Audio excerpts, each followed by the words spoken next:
Broiled lobster, 35 cents. And for dessert, buckwheat cakes and maple syrup, 15 cents.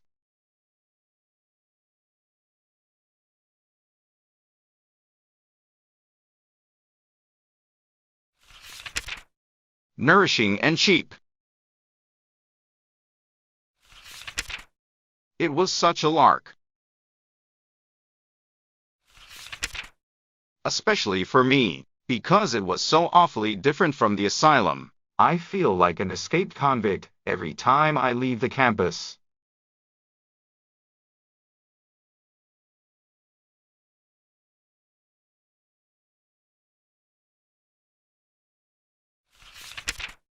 Before I thought, I started to tell the others what an experience I was having.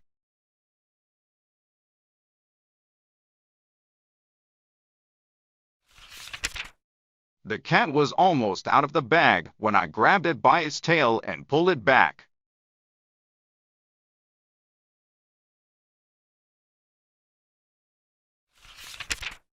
It's awfully hard for me not to tell everything I know.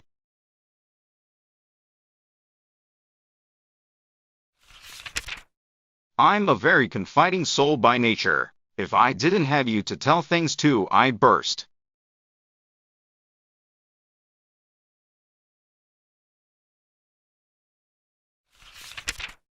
We had a molasses candy pull last Friday evening, given by the house matron of Ferguson to the left-behinds in the other halls.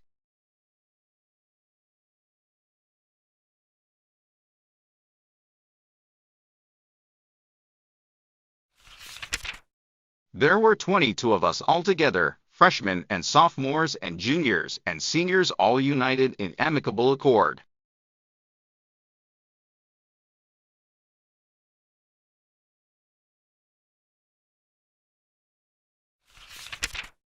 The kitchen is huge, with copper pots and kettles hanging in rows on the stone wall, the littlest casserole among them about the size of a wash boiler.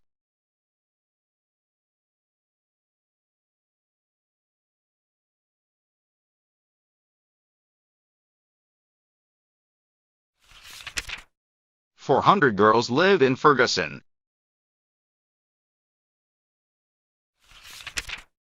The chef, in a white cap and apron, fetched out 22 other white caps and aprons. I can't imagine where he got so many.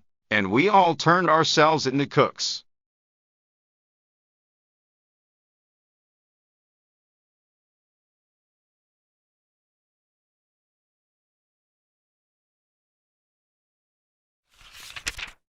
It was great fun, though I have seen better candy.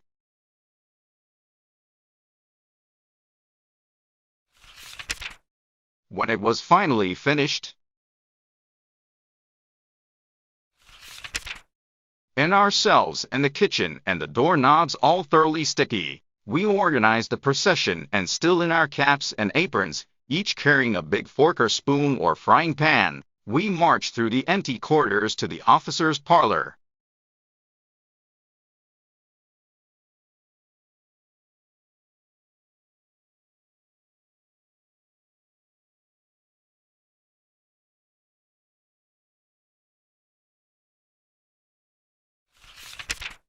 Where half a dozen professors and instructors were passing a tranquil evening.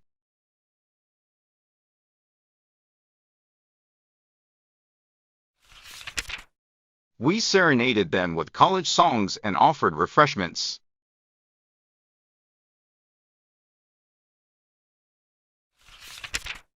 They accepted politely but dubiously.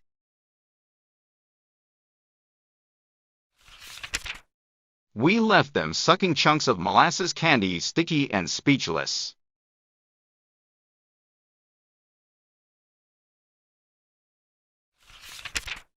So you see, Daddy, my education progresses.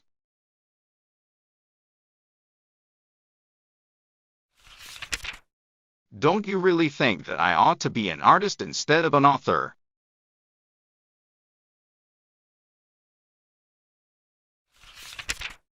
Vacation will be over in 2 days and I shall be glad to see the girls again.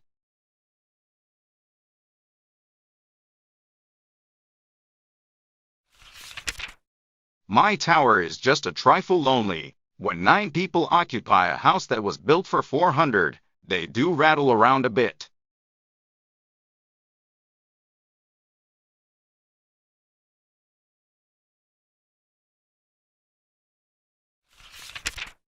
"11 pages. Poor Danny, you must be tired."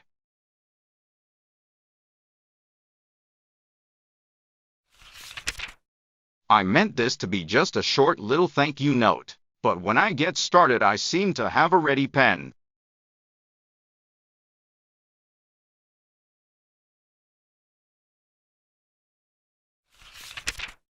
Goodbye, and thank you for thinking of me. I should be perfectly happy except for one little threatening cloud on the horizon.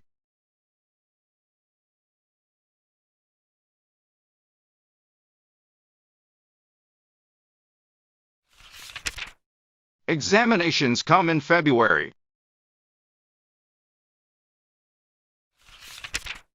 Yours with love, Judy. P.S. Maybe it isn't proper to send love. If it isn't, please excuse.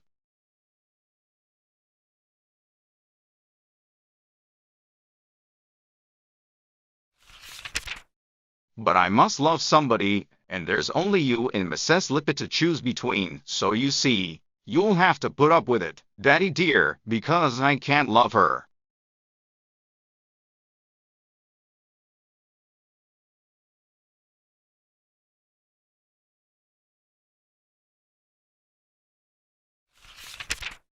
On the eve, dear Daddy long legs.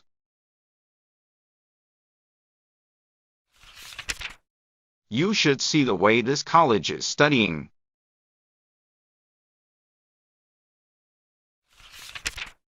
We've forgotten we ever had a vacation.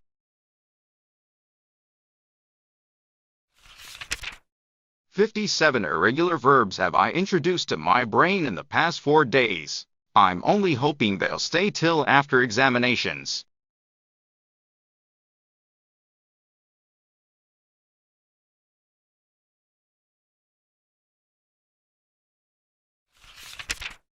Some of the girls sell their textbooks when they're through with them, but I intend to keep mine.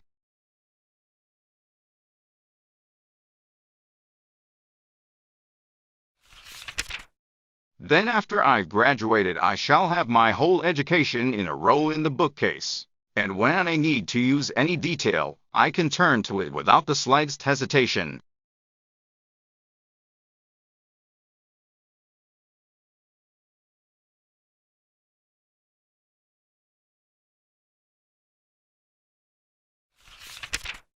So much easier and more accurate than trying to keep it in your head.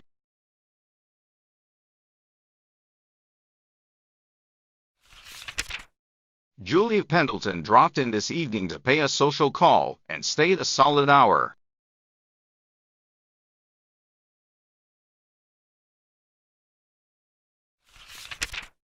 She got started on the subject of family, and I couldn't switch her off.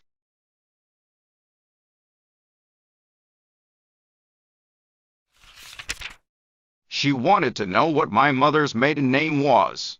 Did you ever hear such an impertinent question to ask of a person from a foundling asylum?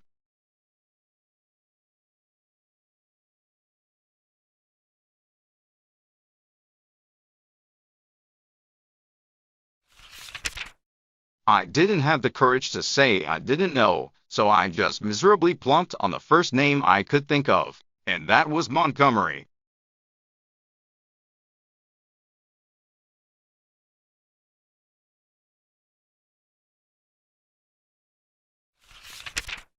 Then she wanted to know whether I belonged to the Massachusetts Montgomerys or the Virginia Montgomerys.